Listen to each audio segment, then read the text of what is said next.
नमस्कार दोस्तों। आज फिर मैं आपके लिए ज्ञान से भरी एक कहानी लेकर आया हूं। ये कहानी है गौतम बुद्ध और एक दुखी भिखारी के बीच की बुद्ध मॉरल स्टोरी, जिससे जीवन का बहुत अच्छा ज्ञान मिलता है। एक बार महात्मा बुद्ध एक गांव में अपने शिष्यों सहित घने पेड्डीएच की छांव के नीचे बैठ थे। आसपास के गांवों से बहुत से लोग अपनी मानसिक समस्याएं लेकर महात्मा बुद्ध के पास आ रहे थे। महात्मा बुद्ध उन सबकी मानसिक परेशानियों का समाधान देते। सब लोग खुशी खुशी अपनी समस्याओं का समाधान पाकर वहां से लौट रहे थे।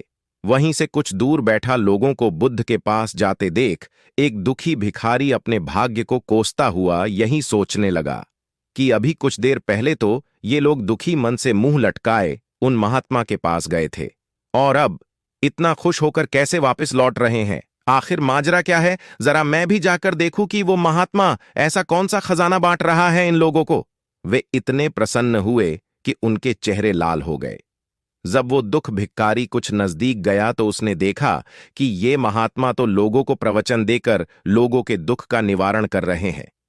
यह देखकर भिखारी के मन में भी तीव्र इच्छा हुई कि क्यों न मैं भी इन महात्मा को अपना दुख बताऊं।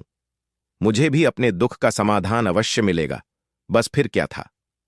समाधान पाने की लालसा लिए भिखारी महात्मा बुद्ध के सामने पहुंचा और हाथ जोड़कर प्रणाम करते हुए बोला, हे महात्मा बुद्ध, मैं भी लोगों की मदद करना चाहता हूं। मुझे लोगों की मदद करने की बहुत इच्छा है, लेकिन मैं कैसे मदद कर सकता हूं? मैं बहुत गरीब हूं। मेरे पास न तो पैसे हैं और न ही कोई ऐसी चीज जिससे मैं किसी की मदद कर सकूं। मैं कोशिश करने पर भी किसी की मदद नहीं कर सकता। मुझे भगवान ने इतना गरीब क्यों बनाया? हे महात्मा, मुझ पर कुछ कृपा करो। इतना बोलते हुए भिखारी रोने लगा।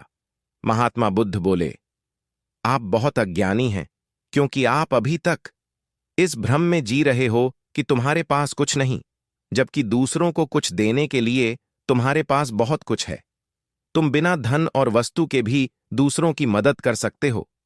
तुम्हारे पास जुबान है जिससे तुम मीठे शब्द बोलकर किसी के दुखी चेहरे पर मुस्कान ला सकते हो।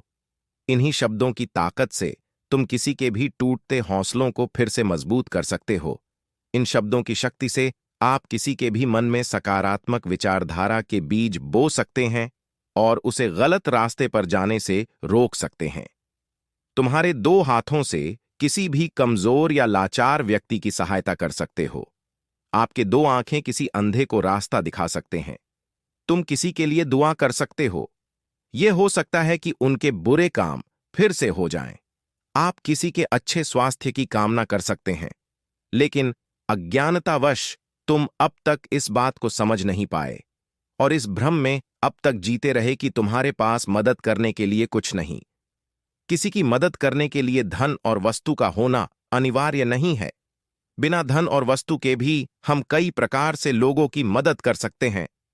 महात्मा बुद्ध के ज्ञान से भरे ये सुंदर शब्द सुनकर भिखारी के चेहरे पर मुस्कान आ गई और वह खुशी से झूमता हुआ वहां से चला गया।